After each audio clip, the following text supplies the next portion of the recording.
Right, Saturday 23rd of August, new tour with the association KG in front of me. First find fragment of a shoe buckle. Old farm this, anything can show up, but the stubble is kind of tall. But I want to have my first silver coin of the year today, hopefully.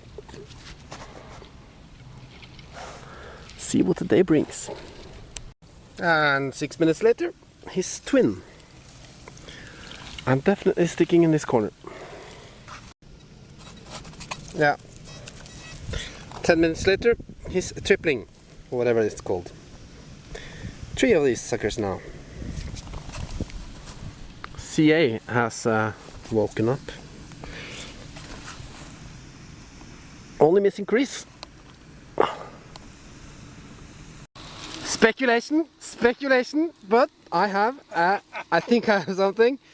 New strategy. I'm on the complete opposite side of the others with 2 of my detectorists friends, because the stubble here is shorter, and you know, this might be a button, but it's too thin to be copper. Macro. Very iffy signal. Very iffy signal.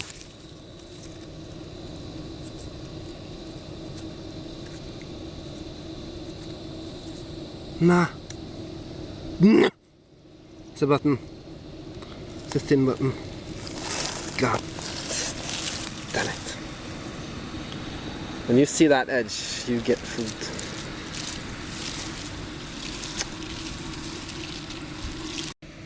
That, on the other hand, is a coin.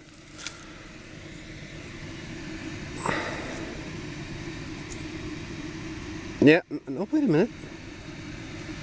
Can be something more exciting than a coin, actually.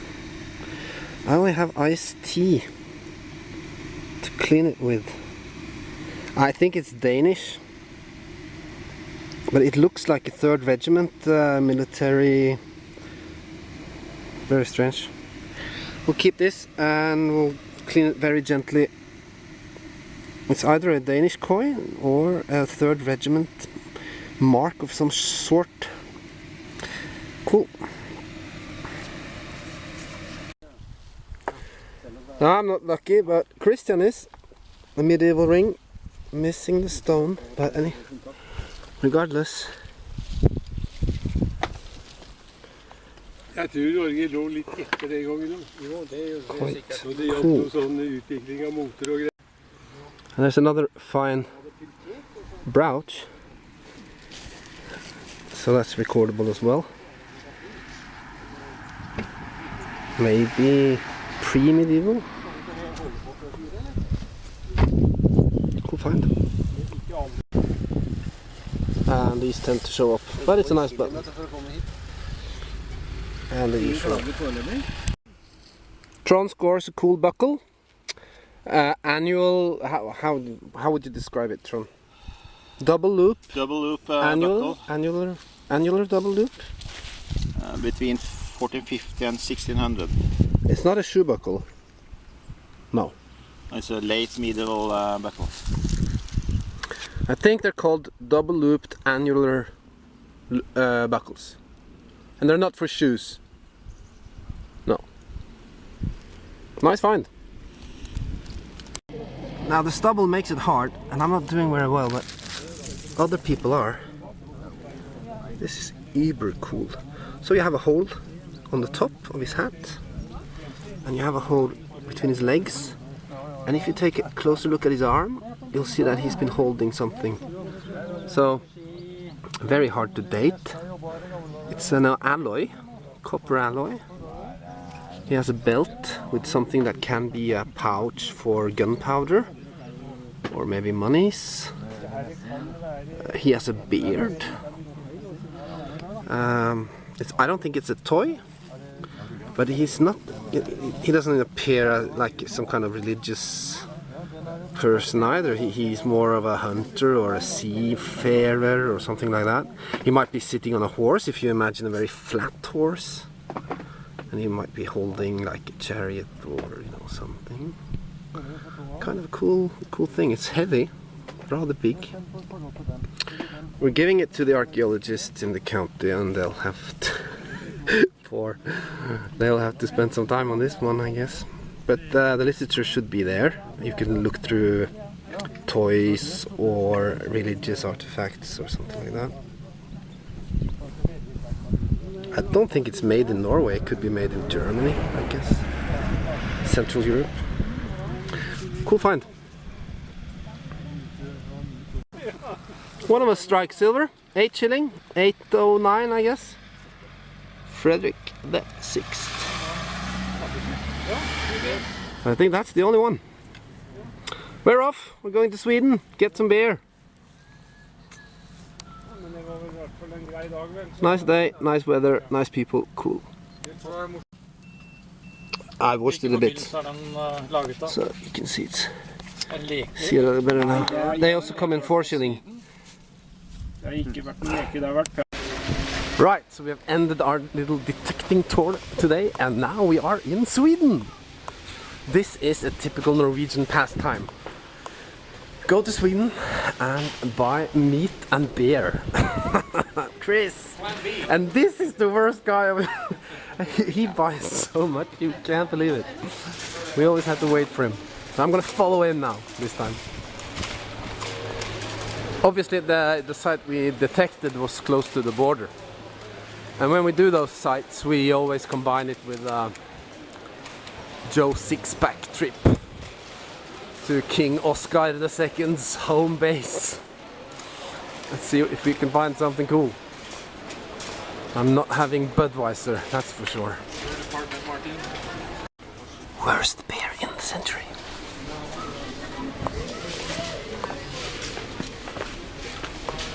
Now, one thing, in Sweden you can only buy 3.5% in the shop. If you want stronger beer than that, you have to go for a special off license. So all the important international brands, they especially brew on license weaker versions. I'm not sure what I'm gonna go for. This is a Swedish brand.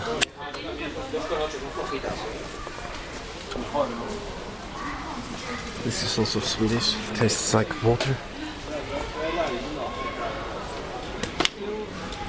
Very nice. Sorry, but this is crap.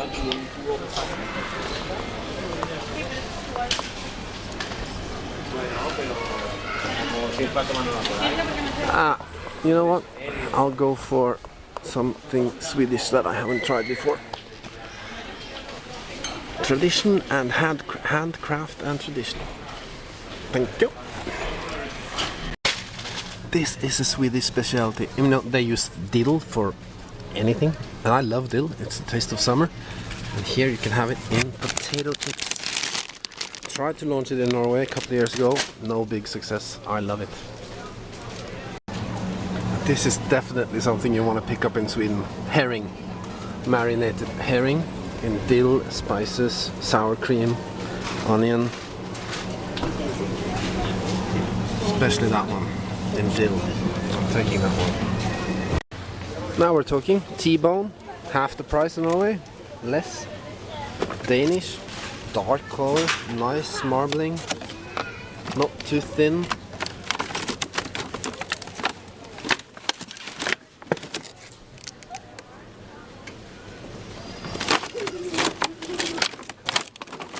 Yeah, I'll pick one. Now that brand is the shame of Denmark. The restaurants is crap, and their line extension in food is a disgrace for cooking and restaurateurship. Just stick away from it. It's the worst crap you'll ever have. Picked up some cool French leg of duck. That's good. This is a good buy. It's venison, minced venison from New Zealand, but it's very, very meager. It has almost no fat in it. If you're going to use this, it's only you have to add fat. It's going to be very dry, no matter what you try with it. But you have to add fat. That's an interesting thing you don't see that often. But you know what to do with it, you know. It's not that easy to make something cool. You can make burgers or something like that, but you need to add fat. But it's a cool product, good quality stuff from New Zealand, and a very good price. Sweden also makes very good mustard. It's kind of sweet. They use honey instead of sugar.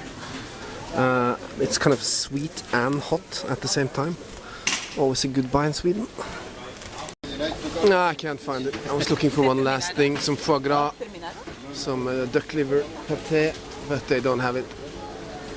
So, but I try to buy the good stuff. I don't fill up my cart with chicken filled with water and antibiotics and artificially flavored bullshit bacon and pork chops and minced meat and Coca-Cola cans. But my other preferences are different, I guess. Less is more in food. Back home, exhausted. Let's go through the finds. Danish T-bone, 400 grams. That one is just going in my fridge to defrost slowly over 2-3 days to keep the fibers. Then I take it out in room temperature before I prepare it, and I make some incisions in the fat to make sure that it doesn't curl up. French leg of duck. That goes straight in the freezer. That's for a friend of mine if we're gonna have a dinner. Swedish herring in dill and dill chips. Swedish light beer, 1 Spitfire, 1 Czech beer and American ginger ale. Some vitamin C, some licorice, some strong sweet Swedish mustard and some yogi. In the finds department, you might recall these buttons, but this is cool because it's flat. They're not I've never seen them flat before. They used to be like convex. So that's my first, but it's a 3rd Regiment military button of some sort, or maybe some kind of uniform mark. But I think it's a button, but probably a button.